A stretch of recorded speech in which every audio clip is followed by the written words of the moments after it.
समस्त सांबादिक बंधु मानक मोर नमस्कार।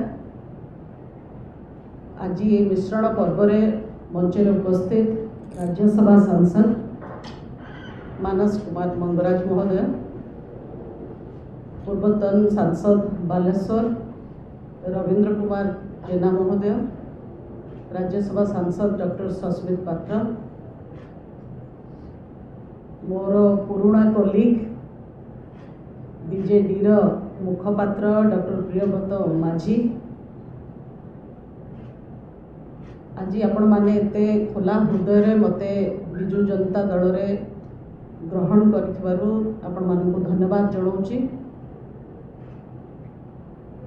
मो भारतीय जनता पार्टी छाड़ी आज सकाळे राज्य सभापति को इस्तीफा दे एबे बिजु जनता दल रे विधिवत भाव में मिसिली।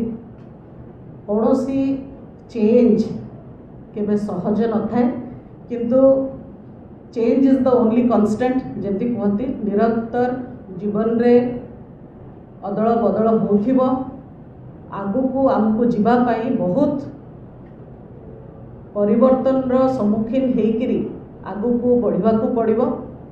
मो दीर्घ 10 वर्ष भारतीय जनता पार्टी को मोर सर्वस्व जहाँ मो द्वारा संभव, जहाँ मोर व्यक्तित्व जतिकी परमिट करूथला, जहाँ मोर स्वभाव से अनुसार से अनुपात रे मो 100% भारतीय जनता पार्टी को देइछि। ओडिशा एवं ओडिशावासींकर सेवा करबा पई कि जो मोर बृहत इच्छा थिला 10 वर्ष परे मध्य मु अनुभव कली जे भारतीय जनता पार्टी रे से इच्छा मोर पूरण हो पारु नाही। कोठी ना कोठी एते परिश्रम तो समस्त अन्य माने भी करूचंती, किंतु एते कमिटमेंट रो सह काम कला परे भी दलर नेतृत्व पाखरे मो आस्थाभाजन हो पारली नाही। तांकर कोनोसी कारणरू मो ऊपर भरोसा पाइला नाही एवं अनुभव कली जे मो पाई मो काम भारतीय जनता पार्टी सहित बोधे एतिकी थिला, आउ सेठी मोर काम सरी जाइथिला, आउ काम करिवार सुजोग नथिला। तेणु आगु को बढ़िबा पाई ओडिशा रे जो विकास रो स्रोत बहुची मान्यवर मुख्यमंत्री, ओडिशार लोकप्रिय मुख्यमंत्री मान्यवर नवीन पट्टनायक महोदयंकर विकास यात्रा रे शामिल होवा पाई निष्पत्ति नेली एवं दल मते खोला हृदय रे खोला मन रे स्वीकार करिथिबारु ग्रहण करथिबारु मान्यवर मुख्यमंत्री को मो अशेष धन्यवाद जनाऊँगी, कृतज्ञता जनाऊँगी। ता सहित ओडिशा रे 5T रो जो काम होउची 5T रो अध्यक्ष श्री वीके पांडियन को मध्य धन्यवाद जनाऊँगी दल रे मते ग्रहण करिथिबारु। दलर संगठन संपादक श्री प्रणव प्रकाश दास को मध्य धन्यवाद जनाऊँगी। ओडिशार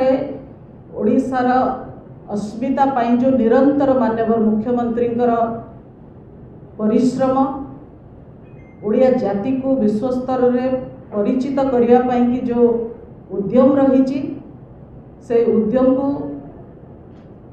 प्रशंसा करने सह उद्यम रे मु अनुप्राणित होकरी मु निजे मध्य से काम रे गुंडुची मूषा भली टिके बाली झाड़ीवार भूमिका निर्वाह करने को चाहूँगी एवं मते दल जो काम रे लगेब जो काम दब मु से काम खुशीर सह करी।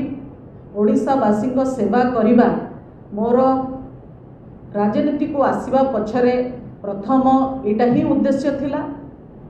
से उद्देश्य भारतीय जनता पार्टी रे पूरण न हेबारु मु आज बिजु जनता दल रे मु आशा करुची आगु को मते ओडिशावासींकर सेवा करने को सुजोग मिलिबो एवं ताकू मो स्वभाव अनुजाई 100% निर्वाह करी। लोकों सेवारे रही। विजु जनता दल मते यही अपूर्व सुजोग देइथिबारु मु तांको अशेष अशेष धन्यवाद दूची। पुणी अथरे माननीय मुख्यमंत्री 5T चेयरमैन पीके पांडियन जी एवं दलर संगठन संपादक प्रणव प्रकाश दास महोदय, दलर समस्त कार्यकर्ता नेतृवृंद समस्त को मु धन्यवाद दूची। मु नुआ करी आज दलरे मिसिली। आशा करुच्ची आपण माने मध्य दलर कार्य पद्धति मते हाथ धरिकी शिखेबे। समस्त को बहुत बहुत धन्यवाद। नमस्कार।